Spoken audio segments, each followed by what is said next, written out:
full-size 4x4 SUV. Madalang magkaroon ng ganitong display. Sakto lang na may event si Nissan dito sa SM Clark. Ito yung mga available unit for test drive. Pero mamaya na tayo mag-try.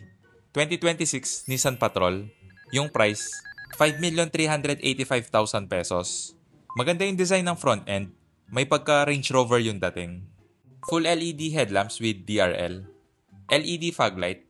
May chrome accent sa front grille. Pero bumagay naman. May front camera for 360 view. 20-inch alloy wheels. Ventilated disc brakes sa front and rear. Body color side mirror cover. May camera for 360 view. Equipped din to ng blind spot monitor. May keyless or smart entry button. Hindi lang sa front doors. Lahat ng door handle may smart entry button. Mataas na rin yung ground clearance. Pero naka-air suspension to. Kaya pwede pang i-adjust ng pataas or pababa. Hindi ko nga lang sure kung ilang millimeters. Check natin yung interior. Zero gravity tan leather seats with memory function. 10-way power adjustment para sa driver. Same sa front passenger, 10-way power adjustment. Maganda yung size ng side stepboard. Hindi siya mahirap tapakan. Illuminated din yung door sill. Leather wrap steering wheel. Naka-electronic power steering na rin to. Kaya expect nyo na magaan. Electric tilt and telescopic adjust tong steering column. Equip rin to ng paddle shifters. Plastic, pero mukhang okay naman yung quality. Push start ignition. Full screen instrument cluster. Pagdating sa visibility, mataas yung ride height. Ramdam mo talaga na malaki yung dinadrive mo. Medyo makapal lang yung A-pillar, pero normal lang siguro para sa ganitong size na SUV. 14.3-inch infotainment system. Hindi nga lang seamless yung screen. May separation yung instrument cluster at infotainment screen. May volume knob, tri-zone automatic climate control. Maganda rin yung ganitong layout. Sama-sama na yung controls at switches.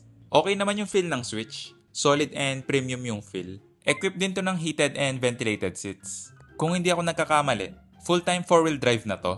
Pero pwede ka pa rin pumili kung 4 high or 4 low. May rear differential lock din to. 9-speed automatic push button e-shifter. Parang ganito na yung nagiging trend ngayon. Push button na lang yung shifter, imbis na shift lever. Ito yung control para sa adaptive air suspension. Yung dashboard, leather wrap.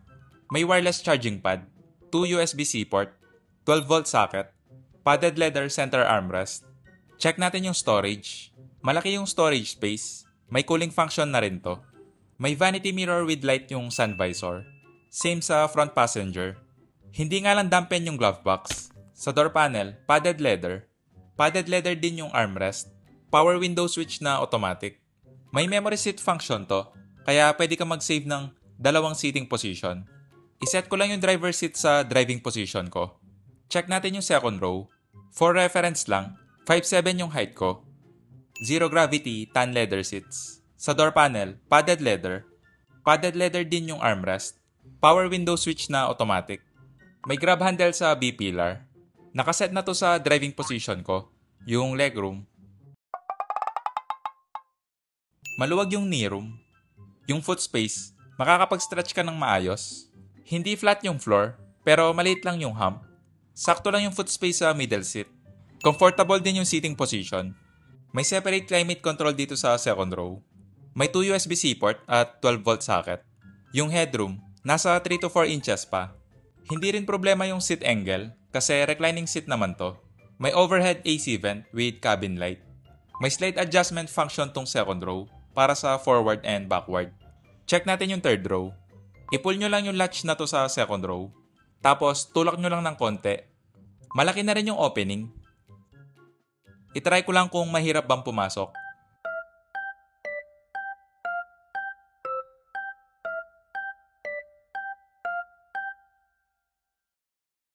Nakasagad yung pagka-backward nitong second row, yung legroom. May konting space pa sa knee room. Yung foot space, makakagalaw ka pa ng konti. Medyo makitid lang yung foot space kasi nakaharang yung seat rail. Yung headroom, nasa 2 to 3 inches pa. May control dito para ma-recline yung seat. Same sa left side. May overhead AC vent. Check natin yung cargo space. Maganda yung design ng rear end. Medyo aggressive yung appearance. Gusto ko rin yung design ng taillight.